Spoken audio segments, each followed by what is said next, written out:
সম্প্রতি যে দুইটা সংঘর্ষের কথা বললেন চট্টগ্রাম এবং ঈশ্বরদী, সেটি কিন্তু মূলত একটি শব্দকে ঘিরে, যদিও এটা বহুল চর্চিত, কিন্তু তারপরও এই আলোচনা বারবার আসবে এই কারণে যে শিবির রিয়্যাক্ট করছে তাকে গুপ্ত বলার কারণে। এবং আপনি বলছেন যে 13 সালের পর বিশ্ববিদ্যালয়গুলোতে আর শিবির তার প্রকাশ্য কোনো কার্যক্রম পরিচালনা করতে পারেনি রাজনৈতিক। তাহলে আসলে শিবির কোন পরিচয় ছিল? শুধুই সাধারণ শিক্ষার্থী পরিচয়? এবং যে অভিযোগটা ছাত্রদল বা বারবারই করে যে শিবির আসলে ছাত্রলীগের সঙ্গে ছিল এবং তারপরে সেখান থেকে বের হয়ে এসে তারা 5 তারিখের পরে তারা তাদের পরিচয়গুলো দিচ্ছে, যে কারণে তাদেরকে গুপ্ত বলা হচ্ছে, এই অভিযোগ সম্পর্কে আপনার কোনো ব্যাখ্যা আছে কিনা? আমি যদি আমার কথা বলি, আমি ইউনিভার্সিটি ফার্স্ট ইয়ারে হলে উঠি।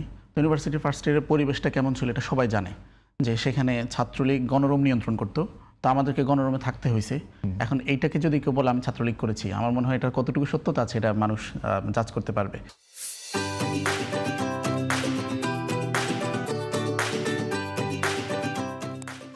সেকেন্ড ইয়ারে যখন আমি শিবির করি এটা ছাত্রলীগের নেতারা জানতে পারে, তখন আমার হলেরই এক বন্ধু আমাকে বলে যে তোমার ব্যাপারে জানতে পারছে, তুমি আর হলে আসো না।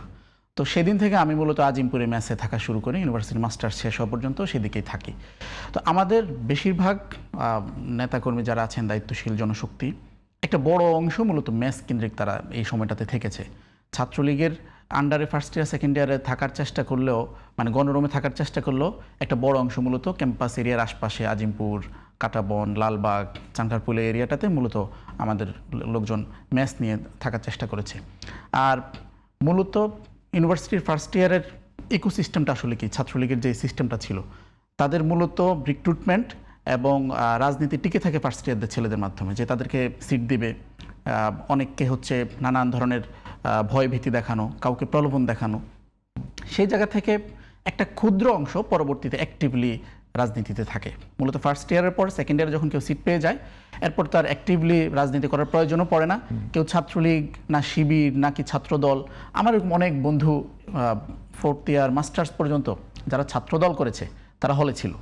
এই যে ব্যাপারটা বলা হয় যে শিবির ছাত্রলীগ হয়ে হলে ছিল, এটা একটা সত্যের অপলাপ মাত্র। কারণ হলো শিবিরের কেউ কেউ মাস্টার্স পর্যন্ত হলে ছিল, এখনও আছে। ছাত্রদলের অনেকেও ছিল, অন্যান্য ছাত্র সংগঠনগুলোর অনেকেই ছিল। নিজেকে বাঁচিয়ে পরিস্থিতি, কাউকে অ্যাটাক না করে, কারো কাছে নিজের পরিচয় প্রকাশ না করে, এরকম বহু মানুষ, বহু স্টুডেন্ট হলে ছিল। তো এটা একটা ইন জেনারেল বিষয় ছিল, সবাই সবাইকে জানতো। আমি জানতাম আমার কোন বন্ধুটা ছাত্রদল করতেছে, কোন বন্ধুটা ছাত্রাধিকার পরিষদ করতেছে। ছাত্রলীগ শুধুমাত্র জানতো না যে বাই নেম কে শিবির কে ছাত্রদল, কিন্তু নিজেরা সবাইকে চিনতো ঠিকই। তো এই যে এখনকার সময়ে এসে শুধুই শিবিরের উপর দায় চাপানোর চেষ্টা করা হয়, এটা মানে একটা বায়াসড একটা ন্যারেটিভ, এবং এই বায়াসড ন্যারেটিভের পুরোটা দায় শিবিরের উপর চাপানোর চেষ্টা করা হয় মূলত। আচ্ছা, কিন্তু সেক্ষেত্রে কোনো ক্ষেত্রে কোনো আপনাদের নেতৃবৃন্দ যারা আছেন অনেকের শীর্ষ পদের, তাদের আসলে ছাত্রলীগের কর্মসূচিতে ছবি দেখা যায়, এবং সেটিও কি আসলে বাধ্য হয়েই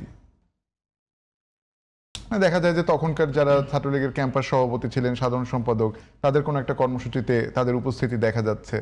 দেখেন, আপনি যদি প্রত্যেকটা হলের কমিটি ধরে খোঁজ করেন, প্রত্যেকটা হল কমিটিতে ফার্স্ট ইয়ার সেকেন্ড ইয়ারের যারা আছে সবার সাথে ওই হলের সভাপতি সেক্রেটারি কিংবা বিশ্ববিদ্যালয়ের সভাপতি সেক্রেটারি বা জয়েন্ট সেক্রেটারি যারা আছে সবার সাথে ছবি পাওয়া যাবে, এটা অস্বীকার করার কোনো সুযোগ নেই। তো এটাতে শিবিরের কেউ ফার্স্ট ইয়ার সেকেন্ড ইয়ারে যারা ছিল তাদের ছবি যেমন পাওয়া যাবে, সিমিলারলি ছাত্রদলের অনেকের ছবি পাওয়া যাবে। আমার অনেক বন্ধুর ছবি আছে যারা এখন ছাত্রদল করে, ছাত্রদল ইউনিভার্সিটি পোস্টেড, সেন্ট্রালে পোস্টেড। তো এইটা একটা ইন জেনারেল বিষয় ছিল যে ফার্স্ট ইয়ার একটা ছেলে হলে উঠবে, সে তার যে ভাইয়েরা হলের রাজনীতি নিয়ন্ত্রণ করে, যে সিনিয়ররা, তাদের সাথে ছবি তোলাটা একটা কমন ট্রেন্ড ছিল। এটা প্রমাণ করে না যে সবাই ছাত্রলীগ হয়ে হলে ছিল।